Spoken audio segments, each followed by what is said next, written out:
Hi mga kabasketball, welcome po sa aking channel. Bago tayo magsimula, huwag kalimutan mag-subscribe at i-like ang videong ito bilang suporta po mga kabasketball sa ating channel. Hindi hinahayaan ni Kyrie Irving na maging komportable ang kanyang mga teammates sa 3-0 series lead sa Timberwolves.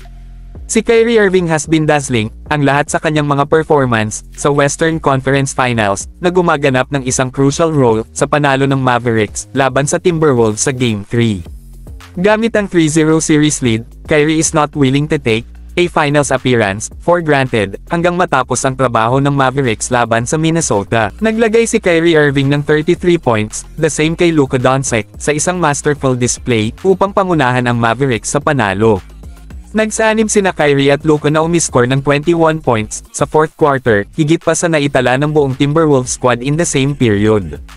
Ang kanilang clutch takeover ay naging nightly phenomenon, at ang best defense sa NBA ngayong season ay no answer dito. Tinitiyak ni Irving na mapanatili ng Mavericks ang tamang energy sa Game 4 dahil walang guaranteed win sa NBA.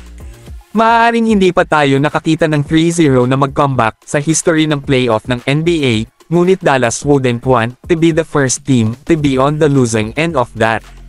Kailangan nilang panatilihin ang kanilang foot on the pedal at kumpletuhin ang sweep. Muntik nang makaligtaan si Doncic sa Game 3 dahil sa multiple injuries na natamo niya, at nasaktan din si Dereck Lively II sa larong ito matapos magtamo ng suntok sa likod ng leeg. Kailangan nila ang lahat ng iba pang maaari nilang makuha bago ang malamang finals matchup sa Celtics. Ang sentiment ibinahagi ni Irving sa kanyang post-game interview ay katulad ng sinabi ni Luka Doncic.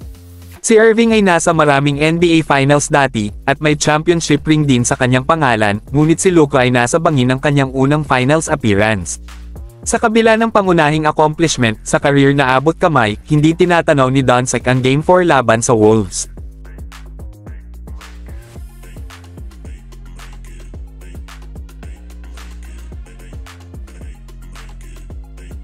Ang Timberwolves ay isang well-coached at matatag na koponan.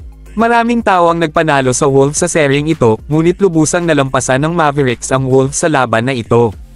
Ang depth ng Wolves ay nagpakita kung kinakailangan na pinapataas ni Jaden McDaniels ang kanyang scoring output, habang si Mike Conley ay patuloy na steadying force sa opensa. Si Karl Anthony Towns ay bumababa ng 30% sa unang tatlong laro ng seryeng ito, habang si Anthony Edwards ay may dissenting 26-point outing sa Game 3.